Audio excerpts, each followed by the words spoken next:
Many years ago, a friend of mine was sharing how they'd seen a movie where this guy had been buried alive and he was in the coffin and he was scratching on the top of the coffin trying to get out, and the filming was inside the coffin where he was desperately trying to get out.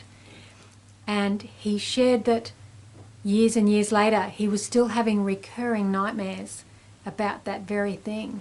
And he recognised that it would have been that he had a fear of death and etc. But he was saying it really did affect him, and he was so sorry that he'd ever seen that movie.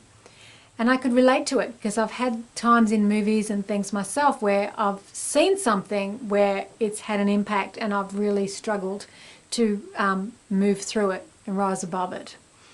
And then years and years later, I did some training with Neuro linguistic programming.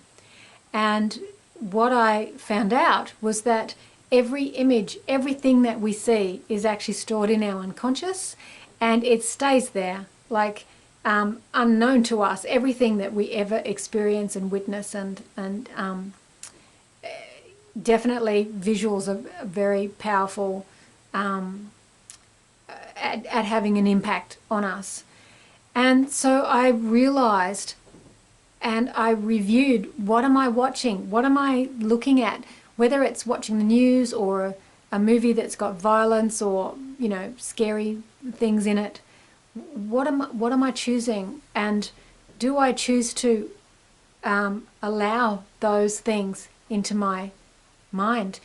And I remember many years before that, I used to love special effects in movies and the blood and the guts and the gore, because I'd say, you know, it's not real. It's not real. What fantastic creative genius has caused this to look like this and to be like this, and wow, wasn't that great? Like just the machinations behind the scenes of how they create those scenes. And I loved that creativity, and I really had that point of view that this is awesome. I love watching it from that point of view. Bring it on.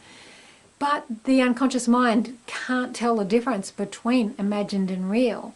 So even though my cognitive process was, yeah, this is really cool, bring it on, show me the blood and guts and violence, because I know it's not real, yeah. But not knowing that my unconscious mind was soaking it all up as real and true.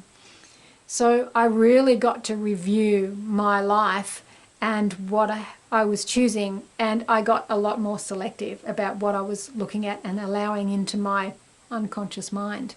And it's made a massive difference to my stress levels, peace of mind, happiness.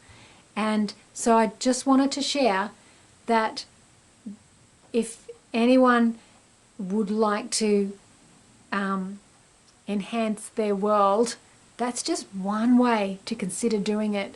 And it might not even be about stopping watching everything. It just might be pick and choose your favorite things and maybe just be a little bit more discerning about the rest, or swap it out to things that are more light, uplifting, fun, positive. And that's a great way to bust bad vibes. And it can sit in your mind and impact you for the rest of your life. So no pressure or anything, but that's just food for thought.